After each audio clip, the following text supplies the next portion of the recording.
Huitième primitive. On demande ici la primitive du produit d'exponentielle x par sinus de 2x. Alors là, c'est là encore un exemple catalogue où j'ai le produit d'un exponentiel simple fois un sinus simple. Et dans ce cas-là, la méthode, on l'a vu en cours, si vous avez déjà vu aux vidéos, il faut faire une double intégration par partie pour s'amener à l'intégrale de départ. Alors, qu'est-ce que je veux dire par là? Alors, cette fonction, je vais lui donner un nom pour la première fois, je vais l'appeler fx. Hop. Et on va voir pourquoi je lui donne un nom dans quelques étapes de calcul. Donc l'idée, on va faire une double intégration par partie. Pour la première, on peut faire comme on veut. Qu'est-ce que je veux dire par là? Quand on fait une intégration par partie, il faut choisir qui est-ce qu'on dérive, qui est-ce qu'on intègre. Voilà, les deux fonctionnent, parce que les deux, je suis capable aussi bien de les intégrer que d'en faire une primitive. Du coup, je vais faire le choix que je veux. Alors, ce que je vais choisir, tant qu'à faire, alors, le sinus, l'exponentiel que je le dérive ou que je l'intègre, il ne va pas bouger. Ça ne va pas changer grand-chose. Le sinus, quand je vais le dériver, je vais avoir des fois 2. Quand je vais l'intégrer, je vais avoir des sur 2. Alors, comme en général, les fractions, c'est pas ce que vous préférez, je vais faire en sorte d'avoir des fois 2, et donc je vais l'appeler u pour le dérivé, et lui, alors comme il est à droite, je vais l'appeler v, ça ne change pas grand-chose, et je vais du coup l'appeler u'.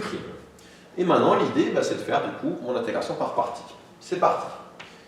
Égal, dans le crochet, je ne veux pas de prime, je vais avoir u fois v, alors u, une primitive d'exponentielle x, c'est u-même, fois v, je réécris sinus de x. Moins primitive de, je bouge les primes de place. Donc je passe de u'v à uv', donc u, ça ne bouge toujours pas. Primitive d'exponentielle x, c'est lui-même. Et par contre, je passe à v'. Dérivé de sinus de x, ça va être fois 2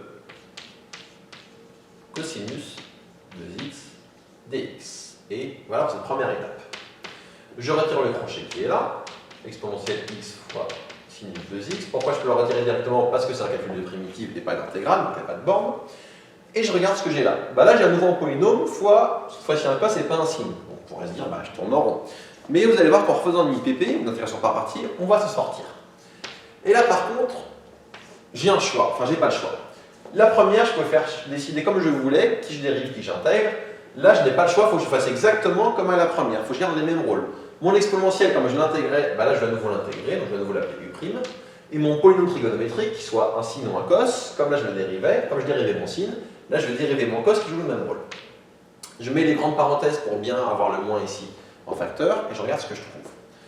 Ça va donc me donner, donc, crochet, je vais avoir u fois v, pardon, pourquoi j'ai réécrit v' ici, la fatigue, donc j'ai bien u', v, je fais le même rôle. U fois v, ça va me donner exponentielle x fois 2 cosinus 2x. Pourquoi exponentielle x? Parce qu'une primitive d'exponentielle x, c'est lui-même, encore une fois. Moins, primitive de, je remets uv', donc u, ça va rester exponentielle x, et v', ça va me donner du, alors dérivé de cosinus 2x, ça va donner du moins 2 sinus 2x, avec le 2 qui est là, ça va donner 4, donc je mets le 4 ici, et comme moins avec le moins qui est là, ça va me donner un plus. Du coup, hop, je vais transformer le moins qui est là en un plus, parce que quand je dérive cosinus, la dérivée c'est moins sinus. Donc ça va donner 4 exponentielle x sinus de 2x dx. Autrement dit, si maintenant on simplifie tout ce qu'on a là, on trouve exponentielle x fois sinus 2x moins exponentielle x, donc avec le 2 qui est là, moins 2 exponentielle x fois cosinus 2x. Le moins qui est là, il y a ici, moins. Je sors 4 qui est une constante. Et quand je sors le 4, qu'est-ce qui me reste? Sortons-le ici pour bien l'avoir sous les yeux. Quand je sors le 4, ce qui va se passer, c'est que l'intégrale que j'ai là, c'est la même que celle du départ, que j'ai appelée f de x, parce que c'est la fonction que je veux trouver. Ce sera une primitive de ça. Donc moins 4, f de x. Qu'est-ce que j'obtiens si je récapitule, si je réécris mon égalité? On a que f de x, c'est ce que j'avais tout à gauche de mon égalité. Donc f de x égale, je fais mes égalités successives, et je trouve quoi? Je trouve la qui est ici. Je peux factoriser par exponentielle x, donc on va le faire. Exponentielle x, facteur de sinus de 2x, moins 2 cosinus de 2x, moins 4 f de x. Autrement dit, je me suis ramené à une équation d'inconnu f de x. Comment je la résous? Comme c'est une équation du premier rang, j'envoie le moins 4 f de x de l'autre côté, ça va me donner f plus 4, ça va donner 5 f de x. Donc je répète ce que j'ai fait ici. C'est un 5 ça. Je répète ce que j'ai fait ici. Quand j'envoie moins 4 f de x de l'autre côté, ça me donne plus 4. Et f de x plus 4 f de x, ça fait 5 f de x. Égale exponentielle x facteur de sinus de x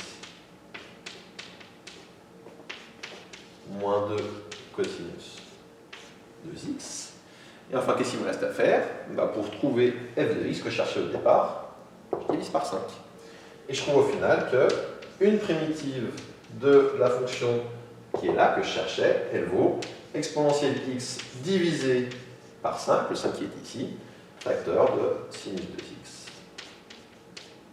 moins 2 cosinus de x. Et ça termine ici ce calcul. Donc ce qu'on observe, la remarque c'est quoi? Quand je dois calculer la primitive ou l'intégrale d'un exponentiel simple, c'est-à-dire de la forme ax plus b fois un sinus simple, c'est-à-dire de la forme ax plus b et pas plus, ou juste ax et ax, ça va me suffire, ce que je dois faire, c'est une double intégration par partie. Pour la première intégration par partie, je fais comme je veux. Pour la seconde intégration par partie, je fais le même choix que j'ai fait à la première.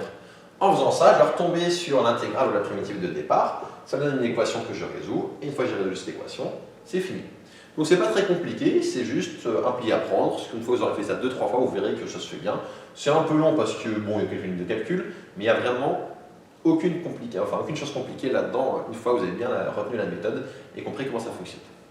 Donc voilà qui termine cet exemple.